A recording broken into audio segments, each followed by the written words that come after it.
Hello, this is Darrell Castle with today's podcast. Today is Monday, December 31st, 2012, the last day of 2012, New Year's Eve, if you will. And today we are talking about the biggest story of 2012 as I see it, and that is the continued destruction of the Bill of Rights, the continued slide into totalitarianism, the continued disrespect and destruction of the Constitution, the continual building of a military police state, the militarization of the police in America combined with the federal power to surveil each and every one of us, to intercept each and every communication that we have, to store every email that we conduct, and to watch us constantly 24/7. That seems to be the government's goal. To illustrate this, we have before us now the Foreign Intelligence Surveillance Act, recently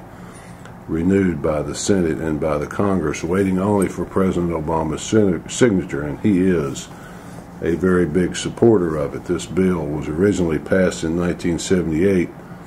It was renewed in 2008, and now it has to be renewed again. And this bill allows the government to conduct surveillance on foreigners inside the United States, but it has been updated to the point where now it sweeps up all of us.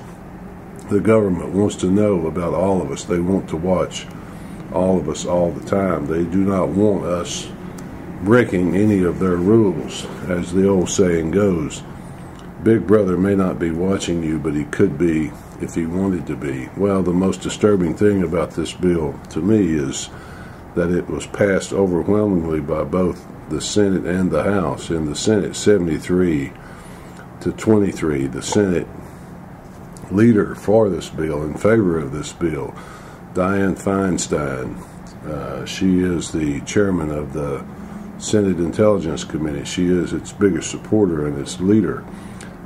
She is an amazing woman. She is all for gun control. She does not want us to have semi-automatic weapons. She wants us to be disarmed, and she wants us to be surveilled 24 hours a day. This is the senator from California. This is a cross-section of people, both Democrats and Republicans, supported it. In fact, only 3 Republicans voted against it, and 19 Democrats. Well, this is the disturbing aspect of it as it sweeps up people.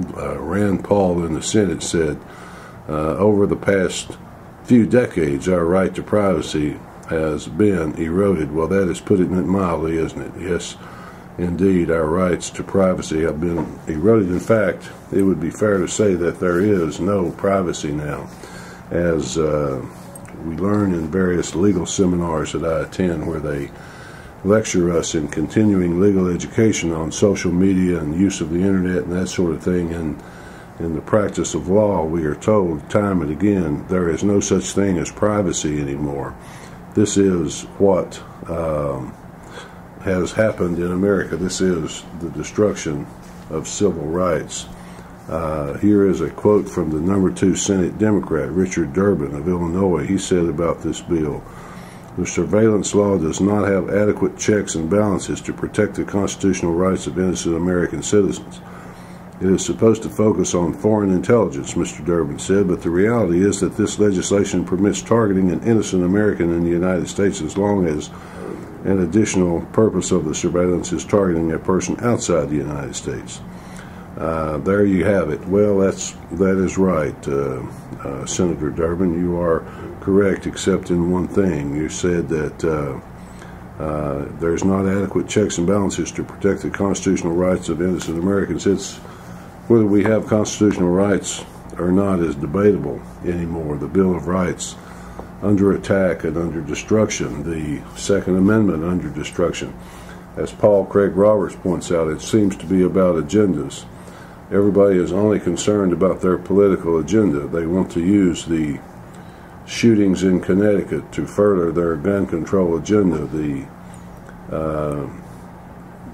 The conservative end of the group, the Republicans, if you want to call them conservative, want to use it to further their war agenda, and the American people are the one who take it on the chin. We know the president claims the right to kill Americans at will, without trial, without charges. We know that he claims the right to detain us without trial, without charges, indefinitely. If that's not a destruction of the Bill of Rights, what is? What would he have to do?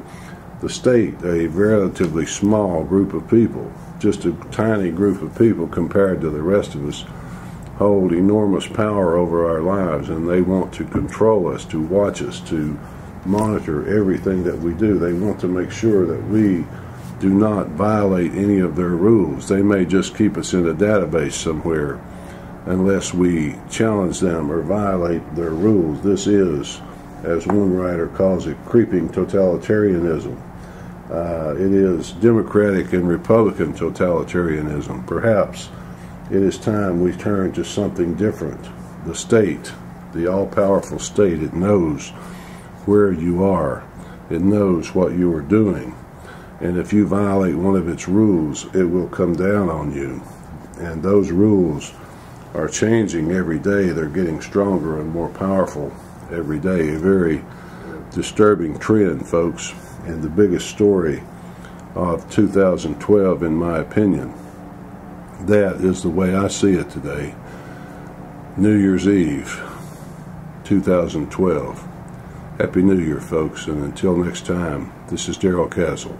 Thanks for listening.